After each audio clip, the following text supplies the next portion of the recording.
Magandang umaga mga kabay. So meron po akong approve dito, 39135 pa rin mga kabay, liter M. Ayan, ang papalitan mga kabay, armature pa rin. Ayan, naka-plastic pa po siya. Ayan. So yan mga kabay, bagong-bago po yan. May kasama na rin siyang bearing sa likod lang, sa harap wala. Tapos carbon brush. Yun po yung ipapalit natin dito sa 39135 liter M. Ang model nito mga kabay, DWE 8200 PL. Ayan. Ito po yung safety switch. Ayan. Pag nabitawan nyo po ito mga kabay, mamatay siya. Ayan. So tara mga kabay, samahan nyo ako. Kakabit po natin. So ayan mga kabay.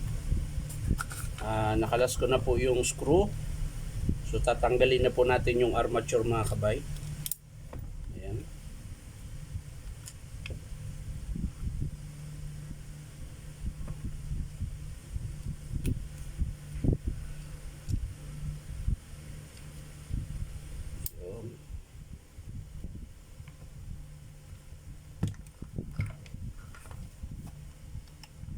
Uy, likat siya.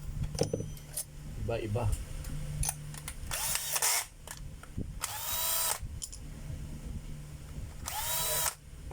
Ginagawa daw ni Giro.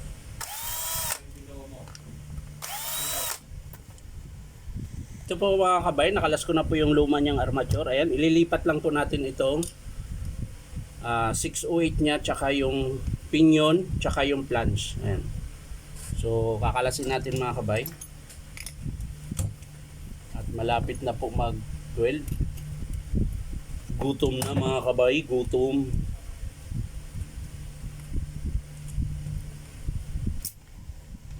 Huwag nyo po itong kalimutan mga kabay. Ayan. Manipis na washer. Lilipat nyo po dito sa bago. Ayan.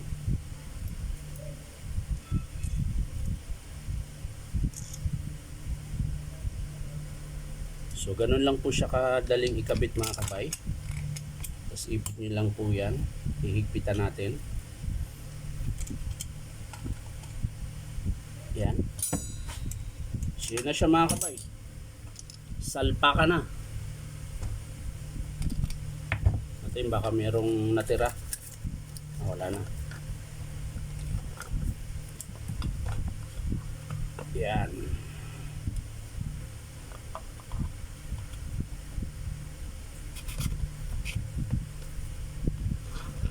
Sara natin at gutom na.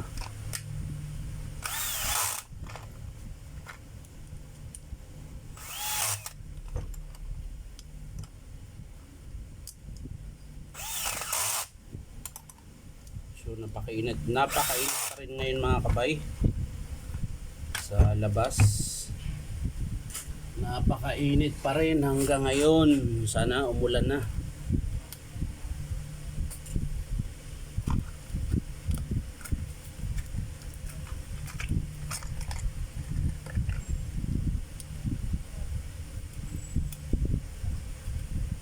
Yun. Ayan na. So yan mga kabay, sa kabila rin.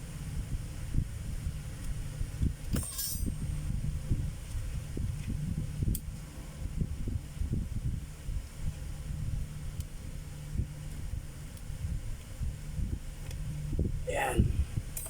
So bago natin isara mga kabay, testing muna natin. So yan mga kabay, i-testing po natin.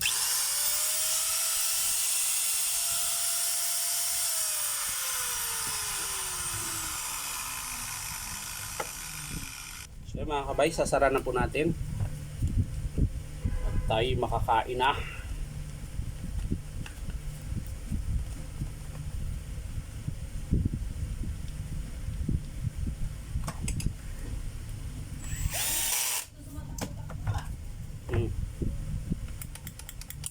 So yan mga kabay, okay na. So maraming salamat sa panonood mga kabay. At palike and share na rin po. At syempre po subscribe nyo po ito aking YouTube account na Inom Tabay.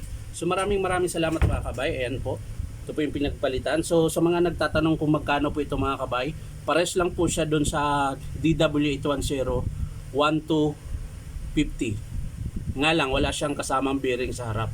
Sa likod lang po ang mayroong kasama. Pero may sleeve na rin siyang kasama. Ayan, yung ganito. Ayan, hindi na matanggal. Ayan. So 1,250 po yan mga kabay. Sa mga gustong bumili nito, kung may sira kayo dyan na armature, 1,250 po ang isang peraso. So yan lang mga kabay, maraming salamat. Bye bye.